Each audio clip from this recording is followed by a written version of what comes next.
o elemento distintivo do cristianismo é esta ação permanente de Deus, ação perfeitamente reconhecível, tá certo? Através dos milagres. Outra coisa, ver narrativa de milagres não é suficiente, porque mais adiante ele dá um outro exemplo do bahaísmo, né? A diferença dos milagres cristãos é o seguinte, é que para cada 10 mil milagres anunciados, tá certo? Só sobram 2 ou 3, porque todos são investigados meticulosamente, tá certo? A igreja faz um esforço danado para desmascará-los, e só o que resiste a todos os testes de desmascaramento é tido como milagre. Não existe equivalente disso em religião nenhuma, ao contrário. Existe apenas a propaganda dos milagres, mas não o teste. Quer dizer, isso quer dizer que esses milagres, tal como são alegados no budismo e outras religiões, né, eles são elementos de persuasão, mas eles não se incorporam na estrutura da fé. Não há uma relação orgânica, tá certo, entre uma coisa e outra. Se houvesse, eles teriam que ser depurados, exatamente como se faz na religião católica. Você não pode aceitar qualquer presunção de milagre como se o fosse. No cristianismo também existem milagres não comprovados, tá certo? Ou alguns que são comprovados, mas por meios que não são oficialmente os da Igreja Católica. Por exemplo, James Rutz, no livro Mega Shift, ele narra inúmeros milagres que até foram alguns comprovados cientificamente, mas não são incorporados na doutrina católica, porque foi uma ou outra igreja isoladamente que o fez. Quer dizer, esses milagres podem ser autênticos, evidentemente, e alguma relação com o tronco central da religião cristã eles têm, mas isso não está esclarecido, ao passo que nos milagres dos santos católicos isso aí está meticulosamente depurado e incorporado. Então eles são ainda o mito cristão se desenvolvendo diante dos nossos olhos. Então eu creio que a diferença específica do cristianismo, especialmente do cristianismo católico, é esta presença constante e documentada da ação divina. Os judeus também têm alguma coisa similar, mas eu tenho pouco conhecimento a respeito, então não vou abrir a minha boca, tá certo? Mas eu sei que o trabalho que os rabinos fazem de constante reinterpretação dos fatos à luz da Torá é um negócio de uma seriedade monumental. Eu dei o exemplo desse rabino Jonathan Cahn, que analisou a coisa do 11 de setembro à luz da Torá. Eu geralmente não gosto muito dessas coisas, porque esse dia saiu um artigo do Walid Shoebat, um sujeito que era um ex-radical islâmico que se converteu ao cristianismo e faz umas análises muito boas, e ele disse que quando a Bíblia fala todo o mundo, não quer dizer todo mundo, quer dizer todo mundo que circundava Israel, e ele dá vários exemplos disto.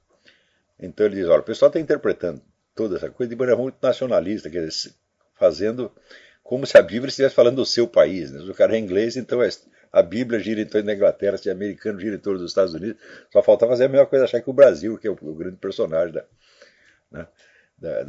da Bíblia. Se bem que tinha gente, nos anos 30, 40, tinha uns camaradas que, meio teosófico, que faziam isso, né?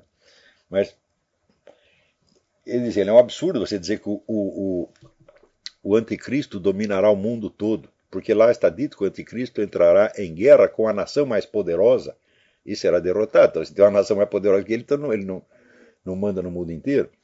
Tá certo? Então, você procura esse artigo do Walid Shoebat, Shoebat, que está no WordNet dele dessa semana. Esse artigo é um calmante para os amadores de interpretações apocalípticas, tá certo? Que fazem as previsões assim mais realmente apocalípticas, né, para a semana que vem, para o mês que vem, etc, etc. E que muitos deles acham que sabem quando vai ser o fim do mundo, quando o próprio Cristo diz que nem ele sabe, né? Quando o Cristo diz que ele não sabe, que só Deus Pai sabe, quer dizer, Deus Pai é o poder divino, é a vontade divina, e Cristo é a inteligência divina, é o Logos, é o conjunto por assim dizer, das leis eternas, né? E quando ele diz isso, então, o que ele está dizendo? Que o fim do mundo será uma livre decisão da vontade divina. E não algo que deva estar predeterminado e que seja racionalmente deduzível.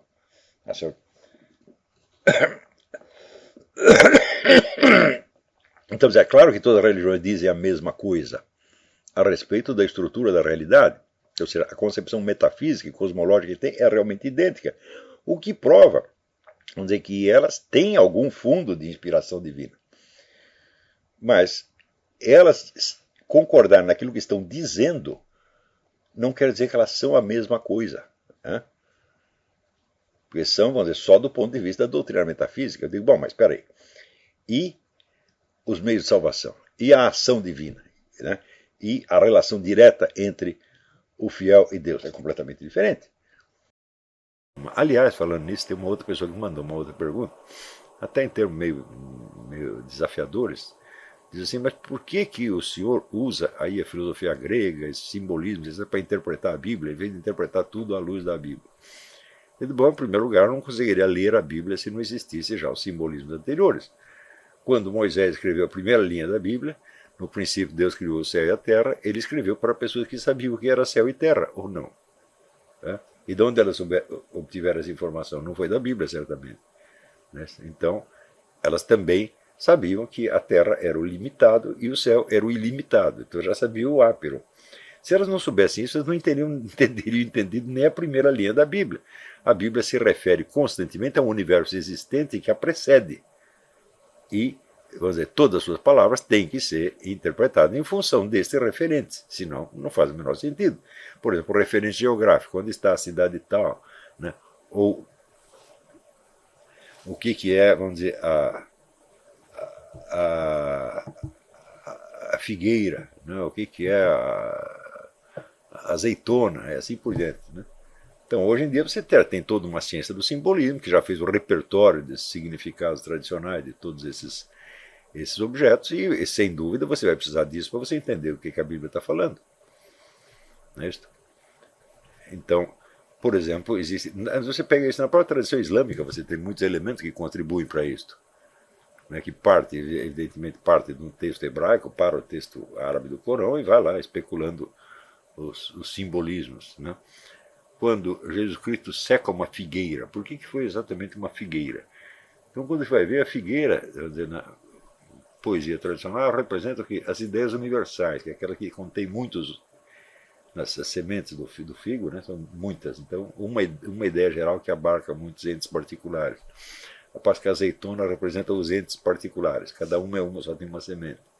Né?